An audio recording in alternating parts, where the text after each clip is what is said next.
چھڑی تھی، پروردگار عالم کے پیارے نبی نے اس چھڑی کو زمین پر مارنا شروع کر دیا اور فرمایا فاستعذ باللہ۔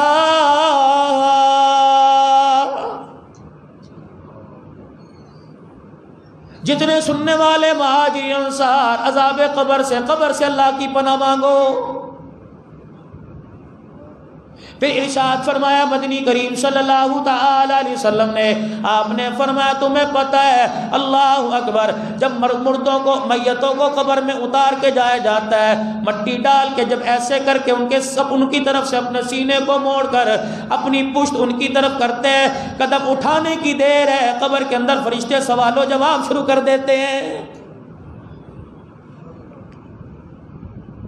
اسی لیے فرمایا لوگوں، قبرستان سے جسے وقت ہے چلا جائے، جس کے پاس وقت کبھی باقی ہے، میرے عزیزوں بیٹھے قبرستان میں میت کو قبر میں اتارنے کے بعد، اور چلو رشتہ دار نہ بیٹھے، اپنے غیروں اپنے پرائے میں سے کوئی نہ بیٹھے، سگا بیٹا تو بیٹھے، باپ تو بیٹھے، بھائی تو بیٹھے، فرمایا اتنی دیر بیٹھے جتنی دیر میں ایک اونٹ خریدا جاتا ہو، پھر اس اونٹ کو لا کے ذبح کیا جاتا ہو، اس کی کھال اتاری جاتی ہو، اس کے ٹکڑے کر کے اس کے پیس بوٹیاں بنائی جاتی ہوں، پھر اللہ اکبر اس گوشت کو پورے محلے علاقے میں تقسیم کیا جاتا ہو، کم سے کم 1.5 پونے 2 گھنٹے لگیں گے۔ فرمایا اتنی دیر اللہ غنی، باپ کے سرانے بیٹا بیٹھا رہے، ماں کے سرانے بیٹا بیٹھا رہے، اللہ غنی اللہ اللہ کرتا رہے، اللہ کی حمد و ثنا بیان کرتا رہے، کیونکہ اس وقت قبر کے اندر سوال جواب کی مشق ہو رہی ہے، فرشتے سوال پوچھ رہے ہیں، تو قرآن پڑھ کے ذکر کر کے درود پڑھ کے اندر بھیج تاکہ مرنے والے کو جواب دینے میں آسانی ہو جائے۔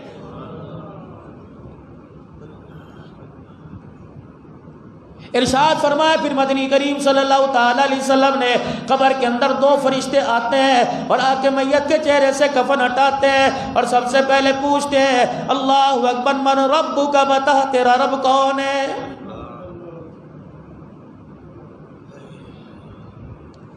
مسجد کے سامنے جس کی دکان ہے اسے اذان سننے کے بعد بھی اللہ کی پہچان نہ ہوئی، بتاؤ کپڑے اترنے کے بعد، سفید رنگ کا لٹے کا کفن پہننے کے بعد اسے اللہ کی پہچان کیسے ہوگی؟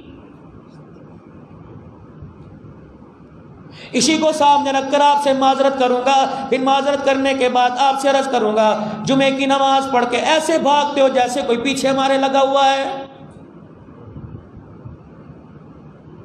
کیا کہوں میں اللہ کے نیک بندوں کو، اگر میں برائی کرنے لگ جاؤں تو لوگ جمعہ پڑھنا نہ چھوڑ دیں، چلو شکر ہے پڑھنے تو آ جاتے ہیں، خطبہ ہو رہا ہوتا ہے اس وقت لوگ وضو کر کے اللہ اکبر مسجد کے وہ دروازے پر وضو خانے پہ کھڑے ہو جاتے ہیں۔ کیا اتنے گناہوں نے دبا رکھا ہے کہ خدا کے گھر میں 2 منٹ کھڑے ہونے کی بھی اجازت نہیں مل رہی؟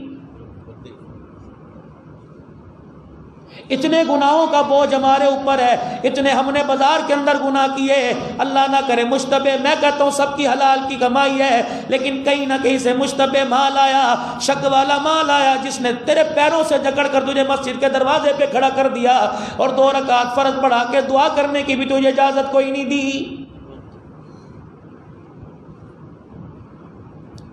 ٹھیک ہے فرض ہے، فرضوں کے بعد سنت ہے۔ اگر میرے چاند میرے پیارے فرض پڑھ کے جا رہا ہے، کسی کی دکان پہ سودا لینے کے لیے گیا، 120 روپے کا سامان دے دیا، 100 روپے دے کے جائے گا اور 20 روپے دیے بغیر دکان سے اترے گا، تجھے پیچھے سے واضح دے گا اوے پورا حق نہیں دیا، پورا پیسہ نہیں دیا، دے کے جا۔ مسجد سے جب باہر نکل کے فرض پڑھ کے جاتا ہے، اللہ اکبر، فرشتے منادی کر کے کہتے اللہ کے بندے، خدا کے فرض تو پڑھ کے چلا گیا، خدا کے نبی نے تیرا کیا بگاڑ ہے، سنت پڑھ کے جا، رہی صحیح کسر فرضوں کی جو ہے سنت کی برکت سے وہ اللہ پوری فرما دے گا۔ آپ کو پتا ہے جب نماز کا سلام پھیرتے ہیں امام صاحب زور سے کہتے ہیں اللہ اکبر، استغفر اللہ استغفر اللہ استغفر اللہ الذی لا الہ الا هو الحی القیوم واتوب الیہ۔ فرمایا میرے نبی نے 3 مرتبہ استغفار پڑھا کرو، 1 مرتبہ اللہ کا نام بلند کیا کرو۔ الہی اس قابل تو نہیں تھا، تو نے جانور بھی پیدا کیے، تو نے پرندے بھی پیدا کیے، تو نے اونٹ گھوڑے بھی پیدا کیے، لیکن اللہ کھلایا سب کو، لیکن سجدہ تو نے اللہ میرے سے کروایا ہے۔ اللہ اکبر، اللہ تیرا کتنا بڑا احسان ہے۔